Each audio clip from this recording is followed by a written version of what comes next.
कोष्ठकों के प्रयोग का हम ये द्वितीय कालखंड देखने जा रहे हैं। इसके पहले हम देखे हैं कि इसमें जो बॉडमास नियम है ना, bracket of division, multiplication, addition, subtraction, मतलब अगर विभिन्न संक्रियाएं आए गणित का और कोष्ठक भी आए तो किस प्रकार से किस क्रम से हम हल करेंगे। तो उसमें सबसे पहले हम कोष्ठक को हल करते हैं और कोष्ठक के बाद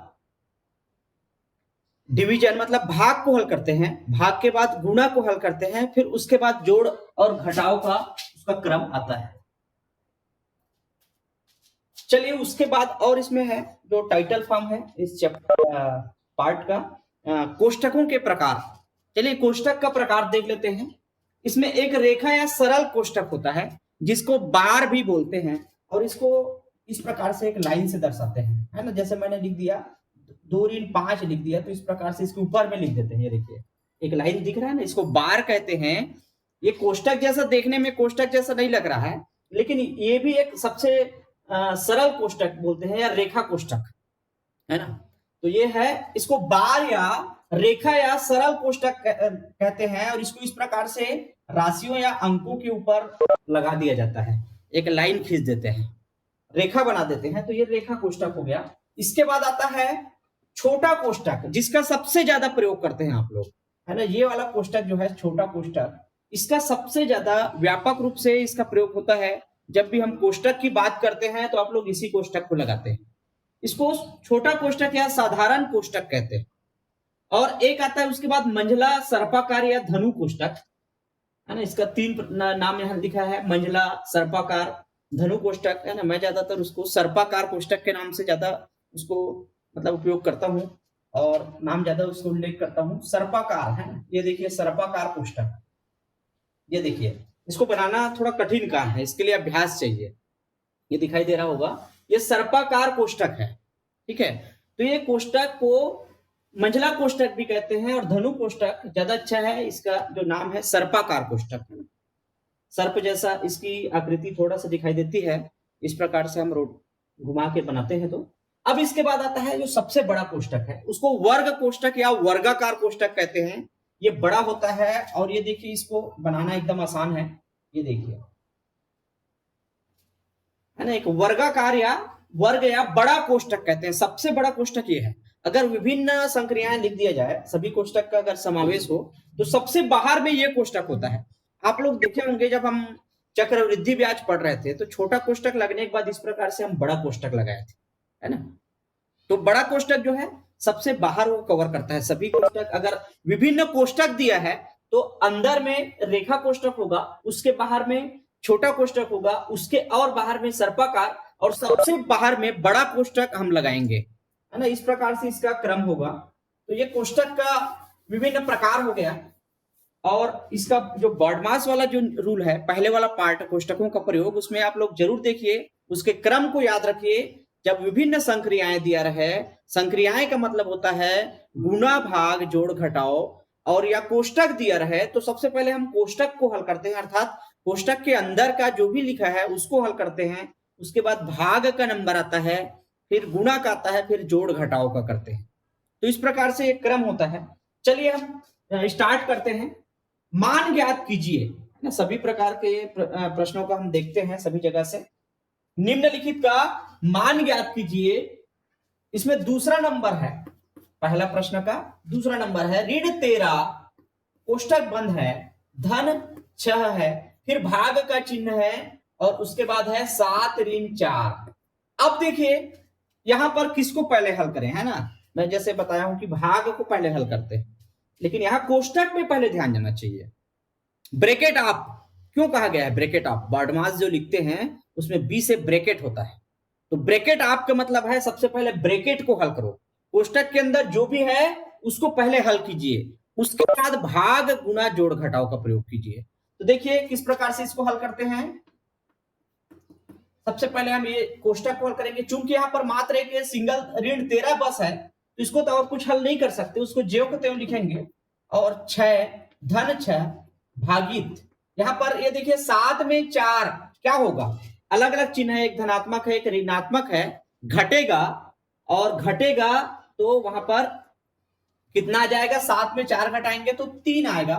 अब इसके पहले हम देखे हैं, सवेरे आप लोग देखे होंगे जब हम लोग सर्व समीकरण पढ़ रहे थे, कोष्टक के बाहर गुणा का चिन्ह प्रयोग करते हैं अगर कोई चिन्ह ना दिया हो तो। लेकिन यहाँ पर दिया गया है चिन्ह, क्या दे दिया है, भाग का चिन्ह दिया है, बटा का चिन्ह दिया है ना। ये भाग है, डिवाइड हो रहा है, अपान का चिन्ह है, तो यहाँ पर हम गुणा नहीं करेंगे, ऑलरेडी यहाँ पर भाग का चिन्ह है। तो देखिए सबसे पहले हम ब्रैकेट को हल किए। अब देखिए, अब इसको कोष्टक इसलिए लगाया गया है कि ये ऋण में है ना। ऋणात्मक संख्याएं को जब हम लिखते हैं तो बहुत सी जगह सुविधा की दृष्टि से हम कोष्टक लगा देते हैं, तो ये कोष्टक लगा है। अब देखिए किसको पहले हल करेंगे, इसके बाद भाग का नंबर जाएगा, है ना। 6 में कितने को भाग करेंगे, 3 को, है ना। 6/3 या 6/3, 6 को 3 से भाग देंगे तो 3 दूने 2 बार जाता है। कितने बार जाता है, 2 बार। ऋण 13 धन 2, ये धन चिन्ह है, सभी धनात्मक है तो धन ही आएगा। 3 दूने, इसको आप लिख सकते हैं एक बार 6/3, इस प्रकार से भी लिख सकते हैं, इस प्रकार से ऐसा लिख दीजिए आप, है ना। तो 6 को 3 से भाग देंगे तो कितने बार जाएगा, 2 बार जाएगा। तो ये 2 हो गया। अब कोष्टक आप यहां हटा दीजिए, ऋण 13 है और धन 2 है, ऋण 13 है और धन 2 लिखा है। अब ये क्या होगा, जोड़ेंगे कि घटाएंगे, अलग अलग चिन्ह है ना। 2 प्रकार के अगर चिन्ह मिल जाते हैं, कोई 2 संख्या दिया है, धनात्मक और ऋणात्मक दिया है, तो घटाइए, है ना। 13 में हम 2 घटाते हैं तो आता है 11, और जो बड़ी है संख्या उसका चिन्ह लिख लेते हैं। 13 बड़ी है कि 2 बड़ी है ना, देखते हैं। 13 बड़ी है, 13 का चिन्ह क्या है, ऋण है, इसलिए उत्तर ऋण में आएगा, ऋणात्मक होगा, है ना। ऋण 13 धन 2, है ना। ये परिमाण में 13 का मान जो है ज्यादा लग रहा है, तो 13 में हम कितना घटा देंगे, 2। क्यों घटाएंगे, अलग अलग चिन्ह है ना। जब असमान चिन्ह वाली संख्या होती है तो संख्याओं को घटा दीजिए। जैसे हम 13 में 2 घटाए 11 आया, और किसका चिन्ह लिखते हैं, बड़ी वाली जो संख्या है 13, जैसे बड़ी है 2 से, तो 13 का चिन्ह क्या है, ऋण है। तो इस प्रकार से सरल करेंगे। चलिए एक और देखते हैं, यहाँ पर जो का वाला लिखा है, ये देखिए का क्या मतलब। हाँ जी, हाँ जी जी धुंधला दिखाई दे रहा है सर। अच्छा, धुंधला सा दिखाई दे रहा है, मतलब दिखाई दे रहा है सर। साफ हो गया, हाँ सर, हो गया। हाँ, एक मिनट ना, मैं डाटा स्पीड देखता हूँ, नेट स्पीड है कम। हाँ, नेट स्पीड तो ठीक है। चलिए, वो कहीं कहीं तकनीकी प्रॉब्लम रहा होगा, है ना। ये ब्राइट तो नहीं आ रहा है ना, चमक अगर यहाँ आ रहा हो तो मैं थोड़ा डाउन करूंगा, जो भी स्थिति है उसको। चलिए आगे देखते हैं। अब देखते हैं का, है ना। का क्या अर्थ होता है, आपको पूछा जाता है गणितीय संक्रिया में का क्या अर्थ है, तो का अर्थ होता है गुणा, है ना। चलिए देखते हैं। 15 ऋण 2 का 2, 2 का 2 और धन 4। ये देखिए, तो सबसे पहले ये नंबर है, दूसरा चौथा नंबर है, पहला का चौथा। आप लोग म्यूट करके रखिए। और हमारे साथ आदरणीय DR साहू सर भी जुड़ चुके हैं, साहू मैडम भी जुड़ी है, और जितने भी हमारे जो सर लोग जुड़े हैं सभी लोगों को मेरे तरफ से सादर नमस्कार। चलिए कंटिन्यू करते हैं। तो देखिए, ये चौथा नंबर में जो लिखा है 15 ऋण 2 का 2 धन 4, है ना। तो देखिए ध्यान जाता है, जो रूल है किसको पहले हल करें, तो सबसे पहले हम किसको हल करेंगे, ब्रैकेट को, है ना। बॉडमास जो नियम है, ब्रैकेट आप, है ना। तो का क्या अर्थ है, गणितीय संक्रिया में का क्या मतलब होता है, का मतलब होता है गुणा, का मतलब होता है गुणा होता है। तो 15 ऋण ये हो जाएगा 2 गुना 2। ये देखिए जहां का है वहां हम लिखेंगे गुणा का चिन्ह लिखेंगे, है ना। ये ध्यान दीजिए, धन 4। सबसे पहले हम ब्रैकेट को हल करेंगे, ब्रैकेट में जो भी पूरा है ये ब्रैकेट कंप्लीट हल कर लेंगे। तो 15 ऋण 2 दूने 4, 2 दूने 4, और कोष्टक के जस्ट बाहर गुणा का चिन्ह रहता है, लेकिन यहाँ पहले से चिन्ह लिखा है ऋण चिन्ह, तो हम ऋण ही लिखेंगे। 2 दूने 4, है ना, ब्रैकेट का पहले हल किए, और धन 4। अब देखिए यहाँ पर जो समान चिन्ह है उसको जोड़ लीजिए और असमान को घटा दीजिए। चूंकि ये दोनों का देखिए वैल्यू, एक ऋण 4 है, एक धन 4 है ना, मतलब विपरीत बोलते हैं इसको। एक जैसा तो है मान उसका, लेकिन विपरीत है, तो क्या हो जाता है, कैंसल हो जाता है। मतलब इसको घटाएंगे, अलग अलग चिन्ह है तो कुछ बचेगा क्या, 4 में 4 घटाएंगे तो कुछ नहीं बचेगा, कैंसल हो जाएगा। तो सीधे सीधे यहाँ पर कितना प्राप्त हुआ, 15। है ना, इसका मान होगा 15। चलिए आगे बढ़ते हैं, सरल कीजिए, आगे और है।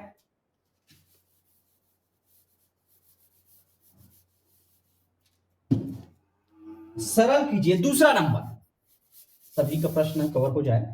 तो इसमें पहला नंबर प्रश्न दिया है, दूसरा का पहला 3x बड़ा कोष्टक है, वर्ग आकार का कोष्टक है या वर्ग कोष्टक है, और उसके बाद सर्पाकार कोष्टक है x धन, छोटा कोष्टक है 5x ऋण 3x, और यहां रेखा कोष्टक नहीं है ना, और लगाते भी जाते हैं तो उसी प्रकार से देखिए, छोटा कोष्टक बंद हुआ, फिर उसके बाद वाला जो बीच का है मंझला कोष्टक है ना, सर्पाकार कोष्टक को बंद किए, और लास्ट में कौन सा कोष्टक बंद होगा, बड़ा कोष्टक है ना, उसके अंदर में ही सभी कोष्टक का समावेश होगा। इस प्रकार से लिखेंगे।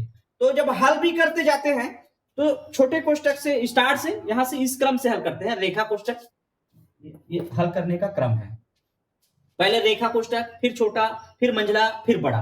तो सबसे पहले यहां पर तो रेखा कोष्टक नहीं है, तो छोटा कोष्टक को हल करेंगे। आप सीधे सीधे लिख भी सकते हैं, या तो साइड में बताइए हल करने के बाद, या तो यहीं पर लिख दीजिए। छोटा कोष्टक को हल करने पर, कोष्टक को हल करने पर, अब करते जाइए, नीचे में क्या हो जाएगा, सिर्फ छोटा कोष्टक को पहले हल करते हैं। 5x ऋण 3x क्या होगा, घटेगा, है ना, अलग अलग चिन्ह है, चिन्ह है तो घटाएंगे, 5x में 3x घटाएंगे तो आएगा 2x, है ना। इस प्रकार से बीजी पद को जब घटाते हैं तो केवल गुणांक में घटाएंगे, बाकी जो बीजी पद है उसमें कोई चेंजेस नहीं करेंगे, ठीक है। और हमारे साथ आदरणीय साहू सर जी भी उपस्थित हो चुके हैं और अपना बहुमूल्य समय दे रहे हैं। आपको भी बहुत बहुत धन्यवाद सर जी और सादर नमस्कार। चलिए आगे बढ़ते हैं। छोटा कोष्टक को हल करने पर तो 5x में 3x को घटाए तो 2x आता है। देखिए अब किस प्रकार से लिखेंगे, 3x, ये देखिए बड़ा कोष्टक है, 4x धन सर्पाकार कोष्टक है x। अब देखिए यहां पर 5x में 3x घटाए तो छोटा कोष्टक का जो अस्तित्व है वो हल हो गया है, लिखा भी है, छोटा कोष्टक को हल करने पर मतलब वो कोष्टक हट जाएगा। उसके बाद तो 5x में 3x घटाएंगे तो आएगा 2x, ये देखिए धन का चिन्ह है, इसको घटाने पर आ गया 2x। अब सर्पाकार कोष्टक को बंद कर दीजिए, ये बड़ा कोष्टक भी बंद हो जाएगा, ठीक है। अब इसके बाद नंबर आएगा सर्पाकार कोष्टक का, या मंझला कोष्टक बोलते हैं, तो यहां लिखिए सर्पाकार कोष्टक। सर्पाकार कोष्टक को हल करने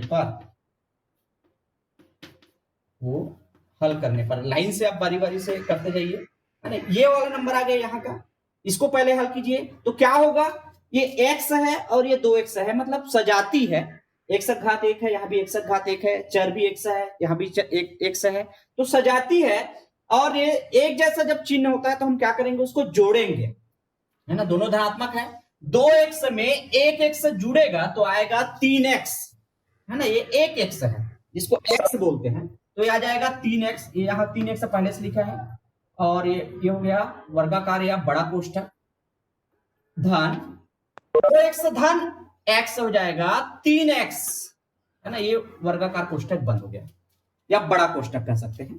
तो यहां लिखेंगे बड़ा कोष्टक को हल करने पर, इसके बाद बड़ा कोष्टक को हल करने पर, ठीक है। अब देखिए जुड़ेगा कि घटेगा, दोनों धनात्मक है तो यहां पर भी जुड़ेगा, इंप्लाइज, सभी जगह इंप्लाइज करके आगे बढ़ाते जाइए। 3x ऋण, है ना, ऋण पहले से है बाहर में चिन्ह, 4 और 3 7x, बराबर करके लिखेंगे। अब क्या होगा, 3x और ऋण 7x है तो क्या होगा, घटाएंगे कि जोड़ेंगे, तो यहां पर घटेगा, है ना, ऋणात्मक, एक ऋणात्मक है एक धनात्मक होता है, जब दो प्रकार के चिन्ह वाला संख्याएं लिखा रहता है, राशि लिखा रहता है, तो उसको घटा देते हैं, उसके गुणांक को घटा दीजिए तो माना जाएगा 7x में 3x घटाएंगे तो कितना जाएगा 4x, और जो बड़ी है ना, 7x से बड़ी है 3x से, उसका चिन्ह लिखते हैं, है ना, तो क्या आ जाएगा ऋण, है ना, 7x का जो चिन्ह लिखा है वो ऋण लिखा है और 3x का धन लिखा है तो ऋण 4x आएगा। इस प्रकार से हल करेंगे। चलिए अगला देखते हैं। इसी में एक और उदाहरण है, दूसरा नंबर, दूसरा नंबर बड़ा बड़ा कोष्ठक है, उसके बाद ये वर्गाकार कोष्ठक है, फिर ऋण। यहाँ पर कोष्ठक का सभी प्रकार मिलेगा,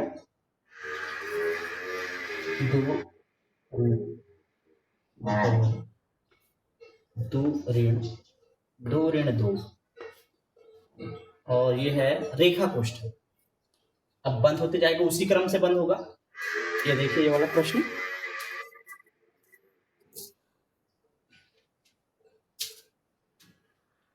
अब देखिए किसको पहले हल करें। ये देखिए क्रम लिखा हुआ है, डाउन एरो बता रहा है, ऊपर से हम चालू करते हैं। रेखा कोष्ठक पहले हल होगा। रेखा कोष्ठक किसमें लगा है? 2 और 2 के बीच लगा है। अब ये महत्वपूर्ण बात है, यहाँ पर ये चिन्ह को हम भूल जाएंगे, है ना। 2 का चिन्ह ऋण नहीं है ना। ये कोष्ठक लग गया है, मतलब 2 ऋण 2 भर यहाँ पर कवर हो रहा है। कोष्ठक किसके ऊपर लगा है? 2 के ऊपर। तो 2 ऋण 2 इतने एरिया में ये रेखा कोष्ठक कवर हो रहा है। तो इसको हल करेंगे तो ये ऋण हम छोड़ेंगे, नहीं तो ये ऋण लेंगे तो ये जुड़ जाएगा, और ऋण छोड़ेंगे तो घटेगा। ध्यान दीजिए, जब भी इस प्रकार से रेखा कोष्ठक लगा दिया जाता है कोई 2 अंकों में, तो उसके जो सामने का जो चिन्ह है वो कवर नहीं होगा, उसको हम नहीं लेंगे। तो क्या किस प्रकार से हल करेंगे? क्रम से आप कीजिए। रेखा कोष्ठक को हल करने पर सबसे पहले रेखा कोष्ठक को हल करने पर तो ये हो जाएगा 2 ऋण, बड़ा कोष्ठक लेते हैं, फिर सर्पाकार कोष्ठक लेते हैं, छोटा कोष्ठक लेते हैं। क्या होगा? 2 में 2 घटा देंगे, है ना। 2 ऋण 2 तो कितना आ जाएगा? 0 आ जाएगा। क्या आ जाएगा?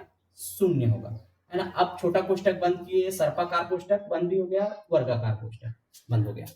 अब इसके बाद दूसरा नंबर जाता है छोटा कोष्ठक में। 2 में 0 घटाएं, है ना। तो 2 में 0 घटाने से मान में कोई परिवर्तन नहीं होगा, ठीक है। अब इसके बाद रेखा कोष्ठक के बाद जाता है छोटा कोष्ठक। कहां पर है? ये वाला छोटा कोष्ठक कहलाता है, जिसका हम सबसे ज्यादा प्रयोग करते हैं, इस कोष्ठक का। तो यहां लिखेंगे छोटा कोष्ठक को हल करने पर, कोष्ठक को हल करने पर ये हो जाएगा 2 ऋण, बड़ा कोष्ठक ऋण, सर्पाकार कोष्ठक ऋण। 2 में देखिए 2 में 0 घटाए तो कितना आएगा? 2 ही आएगा। तो सर्पाकार कोष्ठक ही बच रहा है। अब इसके बाद जो नंबर आता है सर्पाकार कोष्ठक का, है ना। इसी क्रम से हम शुरू करते हैं। सर्पाकार कोष्ठक को हल करने पर, अभी बार बार लिखना पड़ रहा है तो मैं इसको सर्पाकार कोष्ठक पर लिख देता हूं और आगे बढ़ा देता हूं, ठीक है। तो इसको सर्पाकार कोष्ठक को हल करने पर तो 2 में 2 घटाइए, यहां भी वही है, एक धनात्मक है एक ऋणात्मक है, घटाएंगे तो क्या बचेगा? 0 हो जाएगा। 2 ऋण, बड़ा कोष्ठक ऋण, ये देखिए 2 में 2 घटाए तो क्या आएगा? 0 आएगा, और बाहर में ऋण चिन्ह है। अब ये बड़ा कोष्ठक में बंद है। अब बड़ा कोष्ठक हल करने पर, है ना, क्या हो जाएगा? 2 में 0 घटाएंगे तो 0 ही आएगा। हाँ सॉरी, 2 में 0 घटाएंगे तो 2 आएगा। 2 में हम 0 को घटा देंगे तो 0 घटाने से कोई अंतर नहीं होता, तो ये 0 आएगा। 2 और 2 लास्ट में 0 आएगा। तो यहां पर लिखिए बड़ा कोष्ठक या वर्गाकार कोष्ठक को हल करने पर, बड़ा कोष्ठक हल करने पर ये देखिए 2 में 0 घटाए तो 2 आया। अब लास्ट में बचा 2 ऋण 2, और 2 ऋण 2 का मतलब हो गया 0। लास्ट में 2 में 2 घटाया तो 0 आता है। इसको पूरा हल करने पर इसका मान आता है, सरल करने पर 0 आता है। चलिए आगे और बढ़ते हैं। अब कुछ प्रश्न है वितरण नियम से। अच्छा एक और प्रश्न बचा है, एक और यहां लिखा हूं, उसके बाद हम देखेंगे वितरण नियम।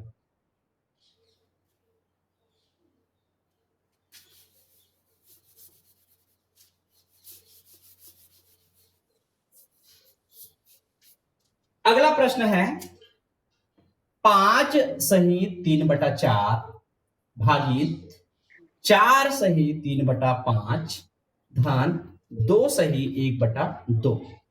ये देखिए इस प्रकार से जब आ जाए, यहाँ कोष्ठक नहीं है, यहाँ पर हम बॉडमास नियम का पालन करते हैं और क्रम का पालन करते हुए हम हल करेंगे। जो संक्रियां दिया रहा है, 4 संक्रियां है नहीं, मतलब भाग है, गुणा है, जोड़ घटाव है, तो किसको पहले लें? पहले भाग को लेते हैं, गुणा को लेते हैं, फिर जोड़ को, फिर घटाव को। ये देखिए भाग है, लेकिन जब भिन्न दिया रहता है, ध्यान दीजिए, जब भिन्न दिया रहता है और भाग में आ जाता है प्रोसेस, तो हम उसको गुणा में बदल देते हैं। मतलब अंश और हर को आपस में आप चेंज कर दीजिए, अंश और हर को आपस में चेंज कर दीजिए तो गुणा में कन्वर्ट हो जाता है। पहले तो ये मिश्र भिन्न को हम पहले अनुचित भिन्न में बदल लेते हैं। देखिए किस प्रकार से बदलते हैं। जब आप इसको भिन्न में बदलोगे, ये मिश्र भिन्न कहलाता है। जब ये पूर्णांक हो, ये पूर्ण अंक है और ये भिन्न के रूप में है, जब पूर्णांक और भिन्न को एक साथ इस प्रकार से लिखा जाए तो ये मिश्र भिन्न कहलाता है। तो इसको हम पुनः भिन्न में बदलते हैं, अनुचित या विषम भिन्न बनता है इसका। तो किस प्रकार से इसको लिखेंगे, देखिए ये हर के साथ ये जो यहाँ पर पूर्णांक लिखा रहता है उसका गुणा करते हैं 5 चौक 20, और अंश को जो ये अंश के रूप में जो आता है उसको जोड़ देते हैं। तो 5 चौक 20 और 3 क्या हो जाएगा 23, 23/4 भागित ये हो जाएगा 5 चौक 20 और 3 23/5 धन ये हो जाएगा 2 दूने 4 और 1 5/2। ये तो आप लोग कर ही लेते होंगे, है ना, आसान सी प्रक्रिया है। अब देखिए ये जो भाग है उसको गुणा में बदल दीजिए। गुणा में जब बदलते हैं तो अंश और हर जो हर है वो चेंज हो जाता है दूसरे वाले का। 5 ऊपर चला जाएगा, 23 नीचे हो जाएगा, धन 5/2। और जब गुणा में दो भिन्न आ जाए या दो या एक भिन्न और एक ऐसी संख्या कोई दिया हो, गुणा में आ जाए तो हम ये पहले देखते हैं कोई कैंसिल हो रहा है क्या, है ना, कोई किसी से भाग जा रहा है क्या, ये देखते हैं। ठीक है, तो ये देखिए 23 और 23 कैंसिल हो गया। 5/4 ये देखिए 5 ऊपर है और 4 नीचे में है। अब क्या करेंगे, 5 एकम 5 और 4 एकम 4, ये एक एक बार गया मतलब एक एक कर सकते हैं, धन 5/2। अब देखिए यहां पर हम भिन्नों को जोड़ रहे हैं, एक 5/4 और एक 5/2। तो दो तरीके से आप जोड़ सकते हैं, तुल्य भिन्न जो पद्धति से हम देखे हैं उस पद्धति से आप जोड़ सकते हैं, या इसको एलसीएम लेकर भी आप बना सकते हैं। तो देखिए भिन्नों को कब जोड़ना और घटाना आसान हो जाता है। दो भिन्न दिया रहे तो हर बराबर रहने पर भिन्न को आसानी से जोड़ा या घटाया जा सकता है। देखिए हर बराबर नहीं है, एक में 4 है एक में 2 है, तो क्या करें, हम ये जो 2 लिखा है ये बड़ा मान हो गया, ज्यादा मान हो गया, ये छोटा मान है, छोटा मान को हम देखते हैं बढ़ाने का, बराबर करने का। 2 में कितने का गुणा करें कि वो 4 हो जाए, 2 में कितने का गुणा करें ताकि वो भी 4 हो जाए, और जब दोनों हर समान हो जाए, दोनों भिन्नों का हर समान हो जाए तो हम उसको आसानी से जोड़ लें। तो क्या करेंगे, 2 से गुणा करेंगे, 2 दूने 4। लेकिन जब हर कोई भिन्न के हर में गुणा करते हैं किसी संख्या का, तो उसी संख्या से अंश में भी गुणा करना पड़ता है, तब उसके मान में कोई चेंजेस नहीं होता, नहीं तो उसका वैल्यू में, उसके मान में परिवर्तन हो जाता है। ठीक है, तो ये देखिए किस प्रकार से इसको बनाएंगे, 5/4 धन, आप तुल्य भिन्न पढ़े हैं ना भली भांति, तो उसी का पालन करेंगे। यहां 2 से गुणा कर रहे हैं हर में, तो अंश में भी 2 से गुणा करेंगे, अंश में 2 से गुणा कर रहे हैं तो हर में भी 2 से गुणा करेंगे। ये देखिए इस प्रकार से करते हैं। तुल्य भिन्न को अच्छा से आप लोग और कीजिए। तो 5/4 धन 5 दूने 10 और 2 दूने 4, लिखने में भी त्रुटि हो रहा है। तो ये देखिए 5 दूने 10 और 2 दूने 4, हर समान हो गया है।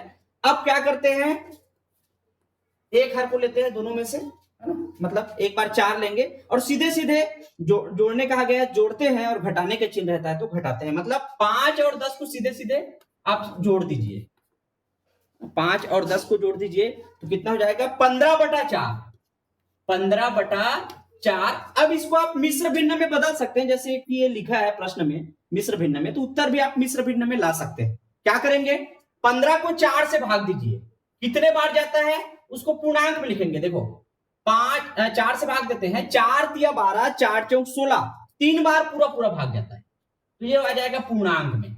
4 तिया 12 3 बार गया, कितना बचा, शेष 3 बचा, तो शेष ऊपर लिखा जाता है अंश में, और जिससे भाग दे रहे हैं, किससे भाग दे रहे हैं, 4 से, वो 4 नीचे आएगा। देखिए 4 तिया 12 3 बार पूरा जाता है, ये 3 हम यहां लिखेंगे, पूर्णांक कहलाता है वो। अब जो शेष है 12 के बाद 3 शेष बचा, वो अंश में लिखा जाता है, और जिससे हम भाग दे रहे हैं वो नीचे आ जाएगा, मतलब हर में आ जाएगा। 3 सही 3/4 होगा, इसका मान जो है 3 सही 3/4। चलिए अब अगला, और यहाँ पर ये पूछा गया है, कथन को जांच कर देखिए कि वो सही है कि नहीं, है ना। बारहमास नियम का पालन कीजिए और जो कथन दिया है उसको जांचिए, ये पूछा गया है। तो इसको आप लोग बना लेंगे। मैं वितरण नियम का प्रयोग करके हल करने वाला बताता हूं। वितरण नियम, कुछ प्रश्न कवर होना चाहिए सभी। वितरण नियम मतलब नाम से है, डिस्ट्रीब्यूटिव लॉ, मतलब बांट कर कैसे हल करते हैं देखते हैं। इसमें 347 गुना 101 है। 300 पहला नंबर, 347 गुना 101 है। तो इसको किस प्रकार से हम बांट के लिखते हैं, तो हम निकटवर्ती एक ऐसा अंक देख लेते हैं जो गुना करने की सुविधा में आसान हो जाए, है ना। मतलब निकटवर्ती अंक ले लेते हैं। जैसे 101 किसके करीब है, 100 के करीब है। तो देखिए इसको किस प्रकार से बनाएंगे, हल कर देखिए। हल इसको लिख सकते हैं 347 गुना 101 को लिखिए कोष्टक लगा के 100 धन 1। 100 में क्या जोड़े आप, 101 आया। ये देखिए इस प्रकार के अंक बनाना है, ठीक है।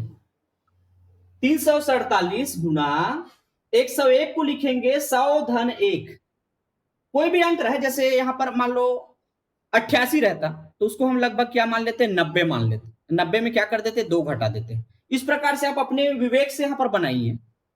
तो 101 है तो श्योर ये 100 के करीब करीब है। अगर यहां पर मान लो 48 लिखा रहता या 45 लिखा रहता तो इसको आप 40 धन 5 भी कर सकते हैं या 50 में 5 घटा सकते हैं। तो अपने हिसाब से इसको कीजिए, है ना। तो ये देखिए बांटने से अब गुना करना आसान हो जाएगा। 101 को हम लिखे 100 धन 1। अब 347 का गुना करने का जो प्रोसेस है आप लोग भली भांति आप लोगों को परिचित है। जब किसी कोष्टक के बाहर कोई संख्या दिया है गुना करने के लिए, तो कोष्टक के अंदर के प्रत्येक राशि या पद होता है उसके साथ गुना किया जाता है। मतलब 347 का गुना 100 के साथ भी होगा, और सभी धनात्मक है तो धन लिखेंगे ही, और 347 का गुना 1 के साथ भी होगा।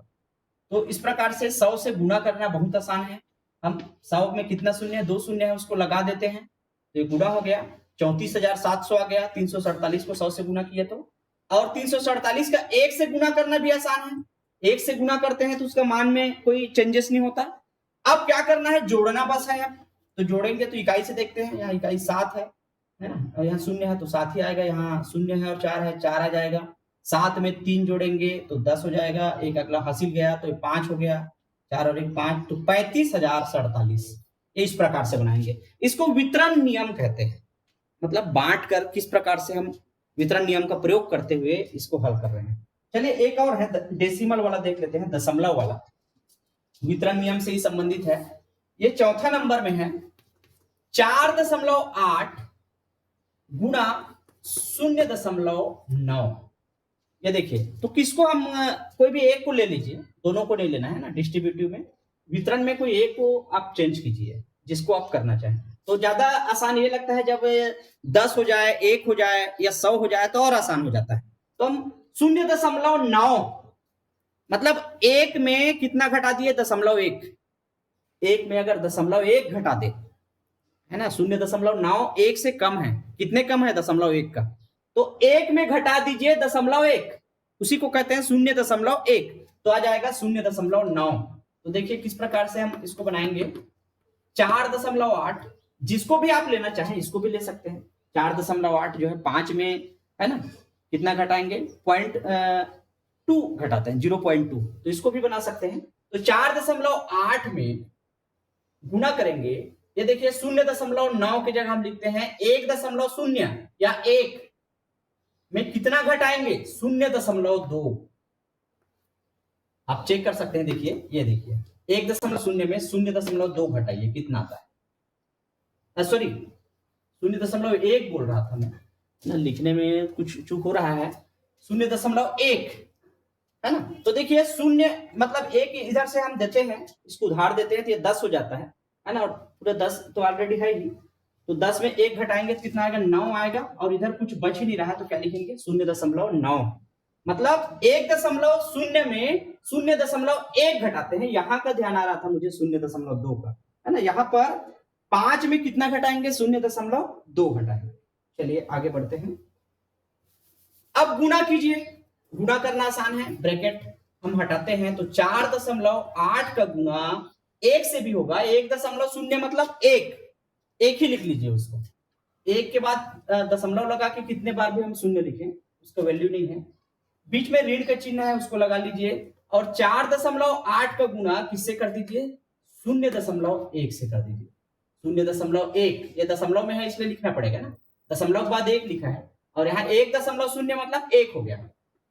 तो 4.8 का गुना 1 से कर रहे हैं तो 1 से करने पर तो ज्यों को त्यों आएगा। अब ये क्या आ जाएगा? ये भी अभी तो दशमलव को भूल जाइए, 48 एकम 48 हो गया है ना। अब देखिए दशमलव के बाद कितने अंक है? ये देखिए दशमलव के बाद 1 अंक है, यहां भी 1 अंक है, तो उत्तर में दशमलव के बाद कितने अंक आना चाहिए? 2 अंक। इस प्रकार से लिखेंगे 0.48 मतलब सीधे सीधे जब दशमलव वाले संख्या जाए तो दशमलव हटा दीजिए। 48 गुना 1 हुआ ये है ना, गुना करेंगे तो 48 एकम 48। अब उत्तर में क्या आएगा? दशमलव कहां पर रहेगा? तो यहां देखते हैं दशमलव के बाद कुल कितने अंक है। यहाँ 1 अंक है, यहाँ 1 अंक है, और 1 और 1 कितना हो गया? 2 अंक। मतलब दशमलव के बाद 2 अंक लिखा जाना चाहिए, तो दशमलव यहां पर आ जाएगा और यहां हम सामने में 0 लगा देते हैं। अब 4.8 में 0.48 को घटाइए। देखिए किस प्रकार से घटाएंगे। 4.8 में सीध में लिखेंगे ना दशमलव को, 0.48 को इधर 0 है, 0.48 को हम घटा रहे हैं तो कैसे घटाएंगे? अब देखिए यहाँ पर पहले ही और बता चुका हूं मैं, घटाना है तो एक हम यहाँ 0 मान लेते हैं है ना, क्योंकि 8 के घटाने के लिए कोई अंक नहीं रहेगा तो क्या मान लेंगे? 0 है ना। अब एक उदाहरण देने से 10 हो गया, 10 में 8 घटाए 2 बचा है ना। अब ये कितना, 1 देने के कारण कितना हो गया? 7 हो गया। 7 में 4 घटाए तो कितना हो जाएगा? 3 हो जाएगा। ठीक है, हाँ ठीक है। अब यहाँ पर और तो इधर तो नहीं लिए है ना उधार, तो क्या हो जाएगा? ये 4 हो जाएगा। 4.32 कहीं पर कोई त्रुटि तो नहीं हुआ? 4.8 प्रश्न लिखने में 4.8 है कि 48 है? ये देखिए, तो ये 4.8 के आधार पे है, मैं बना दिया हूं, लेकिन एक्चुअल में यहाँ पर 48 लिखा है ना। तो 48 लिखा है तो 43.2 आएगा। मतलब प्रश्न को लिखने में त्रुटि हुआ है, ये 48 है ना। तो चलिए मैं इसी के आधार पे बता देता हूं, ये आएगा 4.32। अगर ये 48 रहेगा तो दशमलव एक स्थान यहां पर खिसक जाएगा। ठीक है, या दूसरा यहीं पर लिख देता हूं मैं एक आइडिया के लिए। अगला, अगर ये 48 रहता, 48 गुना 0.9 है ना, हम शुरू से 4.8 लिख लिए हैं तो इतना आएगा, तो इसका मान आएगा 43.2। एक ही स्थान दशमलव, यहां पर दशमलव नहीं है तो एक स्थान दशमलव इधर आगे खिसक जाएगा, 0.2। ये चलिए दोनों का क्लियर हो गया है, इसको नोट कर लीजिए। चलिए अगला देखते हैं।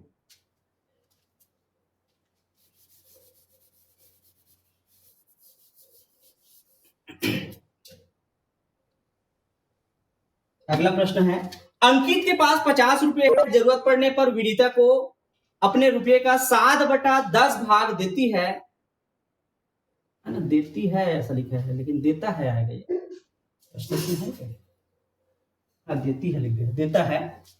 तो वह विनीता को कितने रुपये दिए है ना। अंकित के पास कुल कितने रुपये है? 50 रुपये है, और 50 रुपये का कितने भाग? 7/10 भाग। उसका कितना हिस्सा? 7/10। तो का मतलब क्या हो जाएगा? गुना है ना। हम गुना करेंगे, देखिए किस प्रकार से बनाएंगे।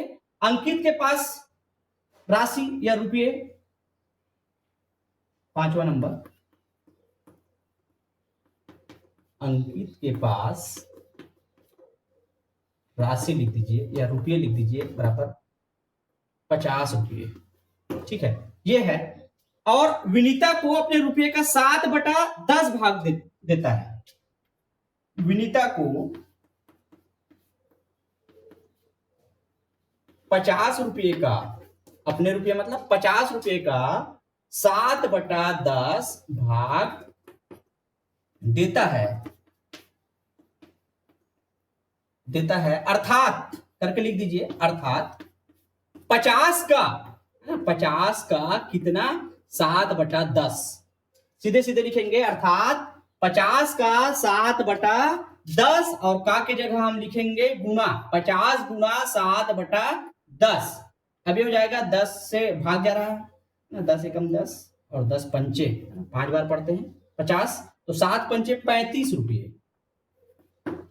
तो 50 का 7/10 जो भाग है वो 35 रुपये है, और यह जो रुपये है वो किसको दे देता है? विनीता को। ठीक है, अंकित जो है किसको दे देता है? विनीता को। तो यहां पर लिखेंगे लास्ट में, वह विनीता को कितने रुपये दिए? वह विनीता को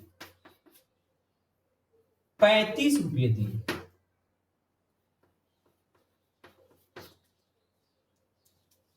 चलिए आगे बढ़ते हैं, और शब्दिक वाला प्रश्न है। हमारे पास समय तो है ना? हाँ है, समय है।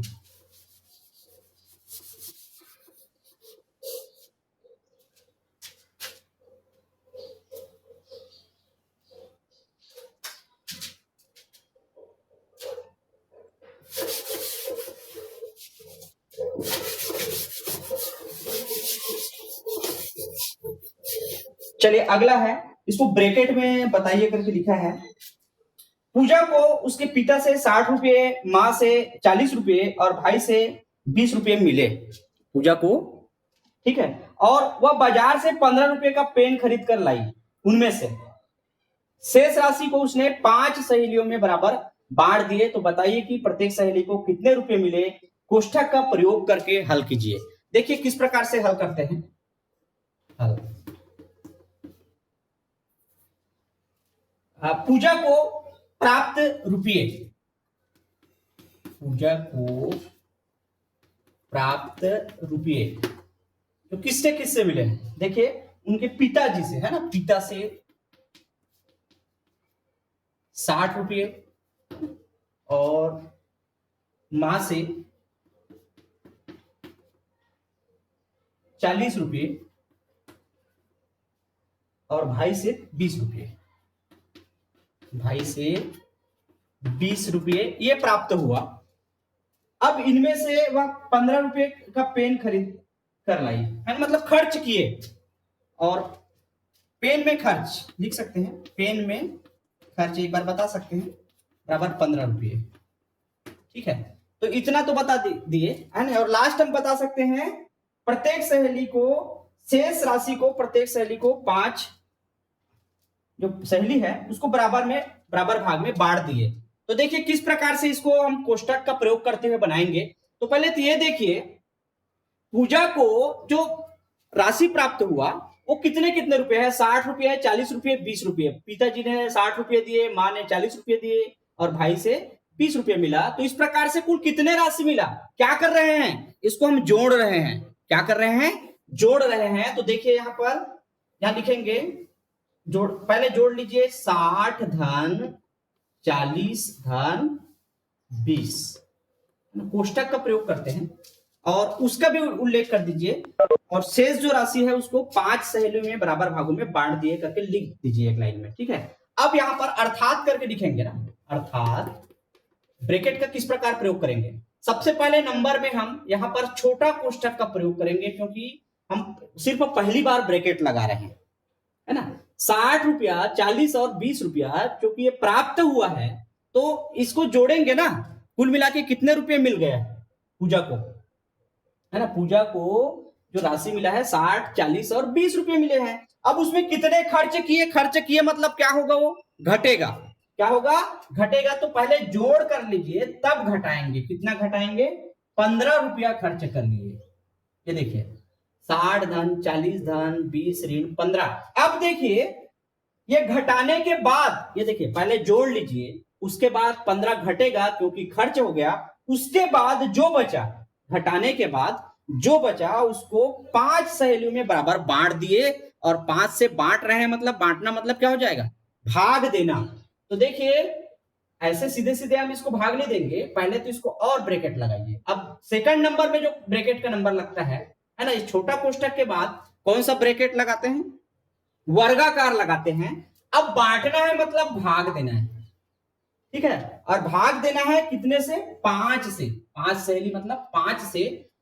इतना लिखने के बाद एक वर्गाकार कोष्ठक और लगा दीजिए, बड़ा कोष्ठक, ताकि अंक जो है वो पूरा क्लोज हो जाए। ये देखिए इस प्रकार से हम बनाएंगे। सबसे पहले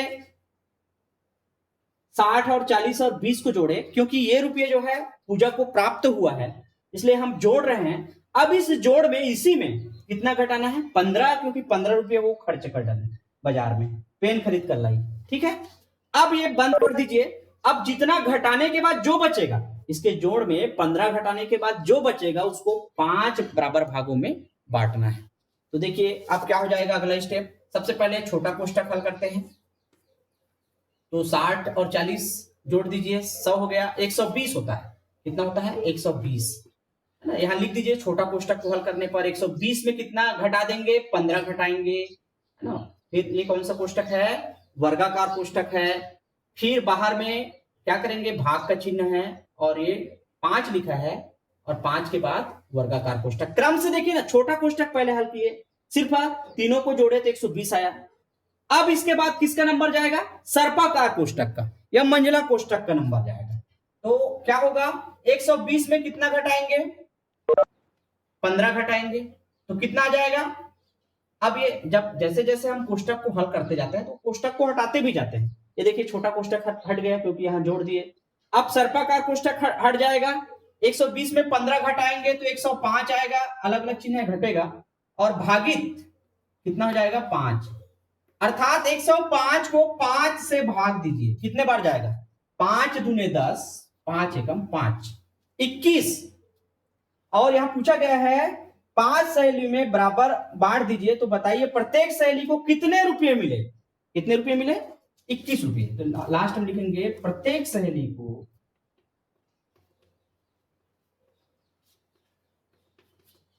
21 रुपये मिले। ठीक है, तो इस प्रकार यहाँ और जो प्रश्न है उसको अभ्यास कीजिए, जो समझ में नहीं आया उससे पूछिए। चलिए, तो ये 2 कालखंड